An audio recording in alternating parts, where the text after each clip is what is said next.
Welcome back to AI Codecast. Ready to dive into something kind of unique today? We're going to be tackling scrambled strings. Yeah, so you have two strings, and the big question is, can you get from one to the other by, well, basically chopping them up and maybe swapping some pieces around? So just to make sure I'm following, if we had like the word code and then edoc, we could split code like right down the middle into co and d, then swap them and boom, we got edoc. So that's a scrambled string, right? But I bet it gets crazy complicated when the strings get longer. Exactly. Think about something like DNA sequencing or even like cryptography, where they have these super long strings of information and they need to know, are these just scrambled versions of each other? Okay, so that's super cool to think about the real-world applications. But how do we actually approach this as a coding problem? My first instinct, honestly, would be to just brute force it. Try every possible combination of splits and swaps. Well, brute force is definitely like the most straightforward way to think about it. And it might even work if your strings are super short. But as soon as you start dealing with longer strings, it would be like trying every combination on a lock with thousands of digits. Yeah, I can see how that would take forever. Yeah. Our computer would be like, nope, I'm out. So brute force is not going to cut it. What's a more elegant way to think about this? Well, the source we're looking at today mentions something called recursion. Have you ever heard of that? Yeah, I've come across it before, but honestly, it's one of those concepts that still kind of makes my head spin a little. Yeah, it definitely takes some getting used to, but basically, it's a way of having a function call itself to solve like smaller pieces of the problem. Think of those Russian nesting dolls where each one has a smaller version inside. Okay, I'm kind of seeing where you're going with this. So we'd have a function that takes in our two strings, and then what? Start like chopping them up and see what happens. You got it.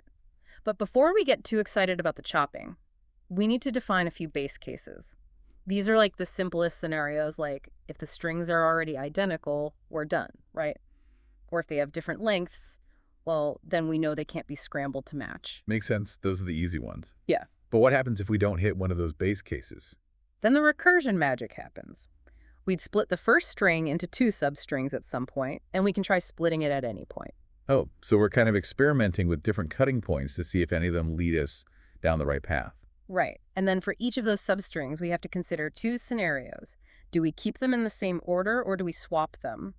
Then, and here's the recursive part, we call our function again, this time on those substrings, to see if they can be scrambled to match the corresponding parts of the second string.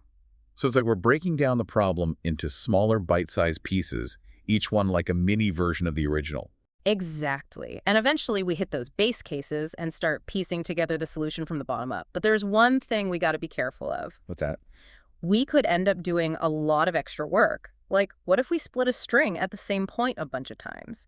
We'd be repeating calculations unnecessarily. No, that's right. It would be like running in circles in a maze. Exactly. And that's where this awesome thing called memoization comes in. It's like a little notebook where we jot down the results of our calculations so we don't have to redo them if we encounter the same subproblem again. Ah, okay, so it's like a cheat sheet for our recursive function. That makes a lot of sense. It can dramatically speed things up, especially when you have long strings. Imagine trying to solve a giant maze without remembering the paths you've already tried. You'd be going in circles forever. This is starting to click for me. So it sounds like we've got a pretty solid plan attack for scrambled strings using recursion and memoization. Oh. But I have to ask, are there any downsides to this approach? Well, one thing to keep in mind is that if we have super long strings, we could run into something called a stack overflow. That's basically when we have too many recursive calls and our program runs out of memory, plus that memoization table that takes up space too. The more subproblems we store, the more memory we use. So it's a trade-off speed versus memory usage. Always a classic coding dilemma. Are there any other ways to solve this without running into those issues? There is. The source also mentions dynamic programming, which is a slightly different approach, but it can be even more efficient in some cases. Want to explore that further? Absolutely. Dynamic programming always sounds a bit intimidating, but I'm ready to demystify it and see how it tackles this scrambled string puzzle. Okay, so we've covered recursion with memoization, pretty neat way to solve scrambled strings. But now we're going to level up and talk about dynamic programming. Honestly, whenever I hear that term, I kind of feel like I'm stepping into a black box. Hopefully you can shed some light on it. Of course. Dynamic programming can definitely seem a bit mysterious at first, but really it's all about breaking down a problem into smaller subproblems, just like recursion, but then storing those solutions in a smart way so we can reuse them. Okay, I'm listening. How does this dynamic programming magic work for our scrambled strings problem? Well, imagine a giant 3D spreadsheet or like a table. Each cell in that table represents a subproblem. A 3D spreadsheet. Oh, okay, my brain's trying to picture that. Yep. What would the dimensions of this table represent? Good question. One dimension is the length of the substring we're looking at, another is the starting position of that substring in the first string, and the third dimension is the starting position in the second string. So each cell corresponds to a very specific comparison between two substrings. So if I picked a random cell in this table, it would tell me whether those specific substrings, defined by their length and starting positions, are scrambled versions of each other. Kind of like a giant lookup table for all the possible scramble scenarios. You got it. And the best part is we build this table systematically, starting with the simplest cases, just like we did with recursion. Remember those base cases? Yeah, where we check if the strings are already identical or they have different lengths. Exactly. Those base cases become our starting point in the table. We know the answer to those right away, so we fill those cells in. Then, we move on to slightly more complex cases, building on the answers we already have. Okay, I'm following so far. So let's say we've filled in all the answers for substrings of length 1. What's next? Then we move up to substrings of length 2. For every combination of substrings of length 2, we consider all the possible ways to split them into smaller substrings that we've already solved for. So we're basically building up the answers for the bigger sum problems, using the answers for the smaller ones. And since we've stored all those answers in our table, we don't have to recompute them. Exactly. It's like using a recipe book where each recipe builds on simpler recipes that you've already mastered. No need to start from scratch every time. So, for example, let's say we're comparing the substrings gr from the first string and rg from the second string. To figure out if they're scrambled versions of each other, we look at the answers for g and r in our table, which we've already figured out. Ah, I see. Because GR could only be a scrambled version of RG if we can match G to R and RG, keeping in mind a potential swap. Exactly. We keep building our table like this, moving up to substrings of length 3, then 4, and so on until we've filled in the whole thing.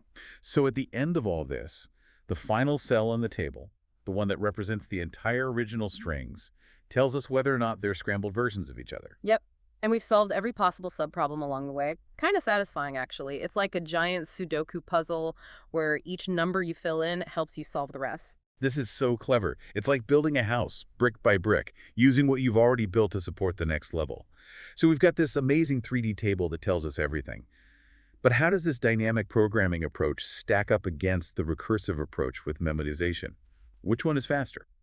Well, they both have the same time complexity. That means they take roughly the same amount of time to solve the problem as the strings get longer. But in practice, dynamic programming often ends up being a bit faster because it avoids the overhead of all those recursive function calls. Interesting. So dynamic programming is like the streamlined, optimized version of recursion with memoization. You could say that. It's like finding the most elegant and efficient way to solve the problem and make the best use of our computer's resources. All right, so we've explored two really powerful techniques for tackling the scrambled strings problem. Recursion with memoization and dynamic programming. They both have their own advantages and disadvantages, but how do we choose which one to use in a given situation? Is there like a clear winner here? That's a great question. And it's something we're going to dive into in the final part of our deep dive. We'll compare these two approaches head to head, look at their pros and cons, and see when you might prefer one over the other. All right, so we've spent this episode really digging into the scrambled strings problem. Explored recursion with memorization and dynamic programming, both super cool approaches. But I'm betting our listeners are wondering, when would you actually pick one over the other? Yeah, that's the big question, right? It's like you've got these two powerful tools in your coding arsenal. Got to know which one to grab for the job. So let's break it down. What are some of the things you think about when choosing between recursion with memorization and dynamic programming? Well, I think a good starting point is how readable do you need the code to be? Recursion, a lot of times it kind of reflects how we think about problems naturally, break it down into smaller pieces, combine the answers, so it can be easier to understand, especially if you're new to these concepts. Yeah, it feels more intuitive, more human. But you mentioned earlier that recursion can have some overhead. Can you remind us what that means? Right, so each time a function calls itself, it uses up a little bit more memory and processing power. If you have a lot of those calls, it can really slow things down and even lead to those nasty Stack Overflow errors. Ah, so that's where dynamic programming comes in. Oh.